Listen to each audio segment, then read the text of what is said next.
Okay, so here is our next question. So it says, let R be the region bounded by the graphs of x equals y squared, which is like a parabola that's been rotated 90 degrees, and x equals 9.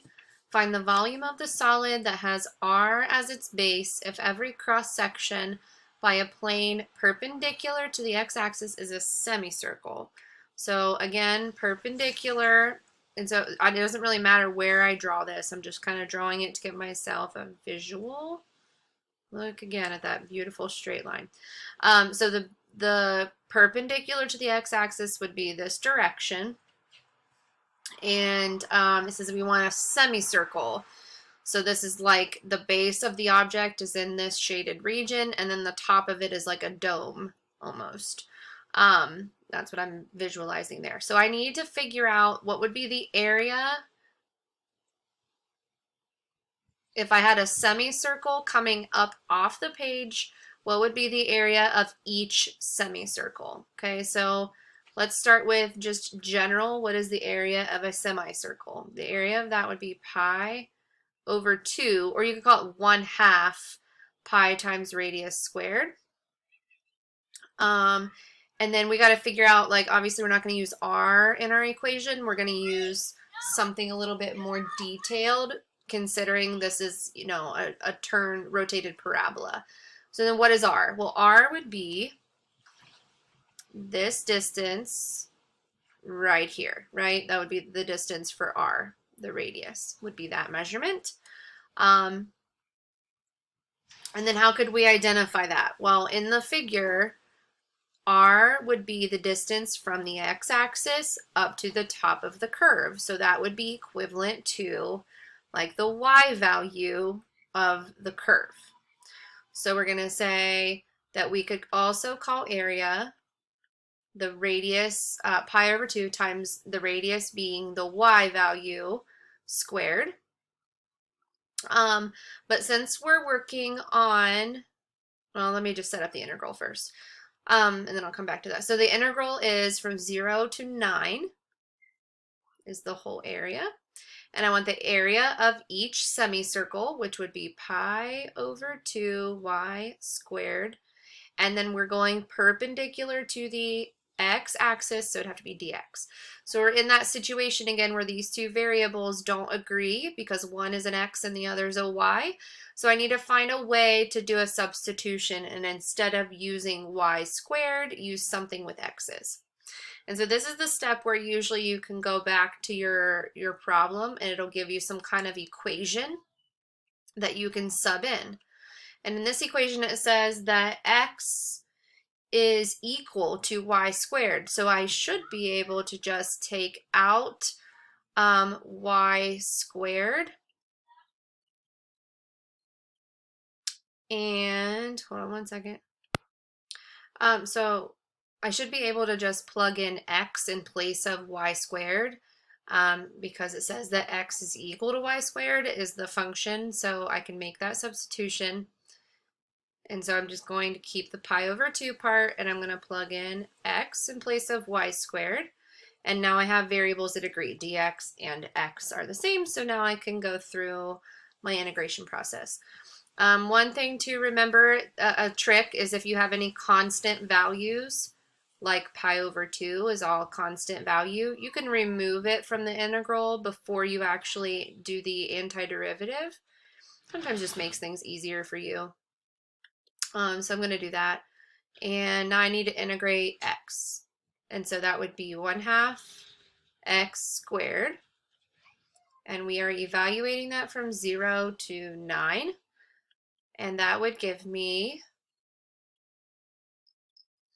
let's see, plug in 9. So that would be 1/2 times 9 squared. And then I would plug in 0 next, but I'm going to just skip that step because plugging in 0 would just make all this 0. And so I'd rather just not bother writing all that out if I don't have to. Okay, so let's simplify. So I have pi over 2 times, this would be 81. 81 times half would be 81 halves. And then I'm going to multiply 81 oh, that's supposed to be 81 pi over 4. That would be my volume. All right, so a little bit harder because now we have to draw a picture. I will do my best, guys. You know how my picture drawing goes. I'm going to cheat. Let's see if I can make this a little bit nicer. Okay, find the volume of the solid whose base is the region bounded by the lines x plus 2y equals 6, x equals 0, and y equals 0, which x equals 0 is just the y-axis, and y equals 0 is the x-axis. If the cross sections taken perpendicular to the y-axis are equilateral triangles. Okay, so I'm going to do this first. I'm going to go make some marks here so I know like how far out I'm supposed to be going. I need to graph this line x plus 2y equals 6. So this would be like an algebra 1 question, meaning it's a straight line. And in order to graph straight lines, you have to get y alone. So I am just solving this equation for y. And I am going to graph y equals 3 minus 1 half x. That means start at 3 on the y-axis and go down 1 over 2. So down 1 over 2. Hopefully you remember doing this in algebra 1. Would take me to here. Obviously those are not very well spaced, so I'm going to cheat and use this line tool and try to, holy moly. Okay, hold on. That looks terrible. Can I modify that? Let me see. Okay, that looks better. Look, this dot is not lined up. Now it is. Okay, good enough. So there's my curve. So what are we doing with this? So the volume, this would be like the shaded space in here. So this would be like where the base of that three-dimensional figure is lying. Right here. And we want the cross sections perpendicular to the y-axis. Okay, so we want to draw the cross sections are going to go this way. Okay, so we're going to have to do things a little bit differently this time, but that's fine. So there's my cross section, and my cross section is an equilateral triangle. So kind of visualize an equilateral triangle coming up off the screen. And remember, equilateral means that this base is equivalent to all the sides. Okay, so let's start with like how to find the area of the triangle. So like we said, we're going to start with simple things. Area of just any old triangle is 1/2 base times height. And then we're going to adjust it to fit this particular problem. So like, what is the base of this particular triangle? Well, the base is the distance from the y-axis to the line. Okay, the distance from the y-axis to the line. That would be equivalent to saying like it's how far over we're going on the x-axis. So this would be equivalent to like the x value. And then the height, you can look back at the little cheat sheet that I made you at the beginning. The height in an equilateral triangle is always radical 3 over 2 times the base. In this case, the base we're calling x. So the height is radical 3 over 2 times the base, which is x, and that's from your formula sheet at the beginning of the lesson. And so if I just do a little bit of simple like multiplication, I'm going to make this radical 3 over 4x squared. Okay, so let me set up my integral. Now, first thing, since I am going from perpendicular to the y-axis, my integral is going to have dy over here instead of dx because we're doing perpendicular to the y-axis. And then I'm going to put the area of each of my triangles in as my equation, which is radical 3 over 4x squared.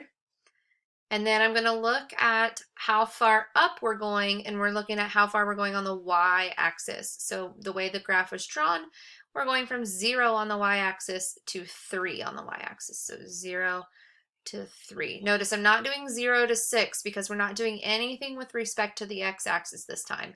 It said to do it with respect to the y, so that's why I'm doing 0 and 3, not 0 and 6. Okay, same issue again. These two variables don't agree.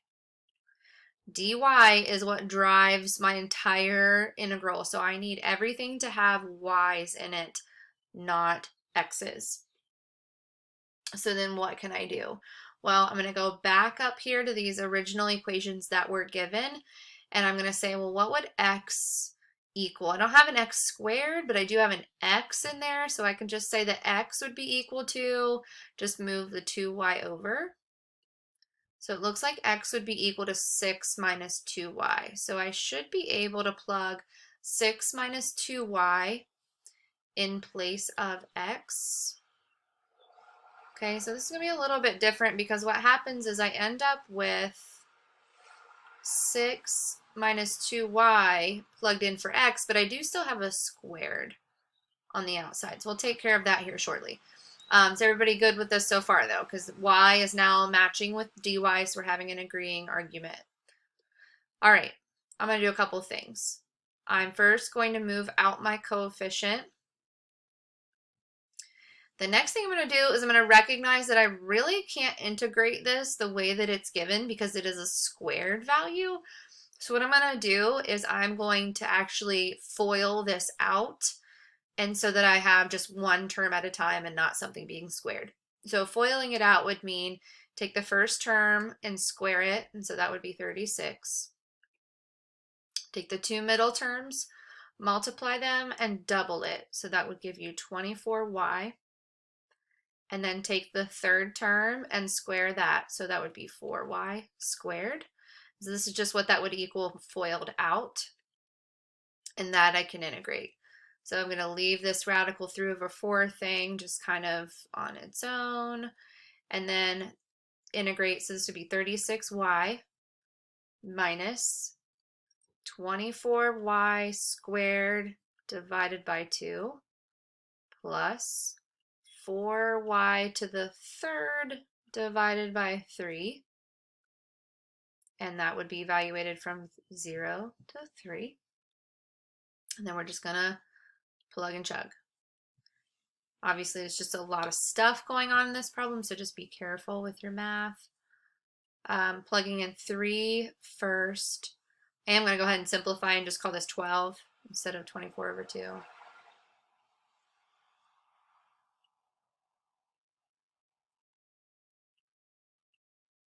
Okay, there's plugging in 3. And then next I would plug in 0. However, again, I'm going to stop and think for a second before I write all that out. If I plug in 0 here, that would be 0.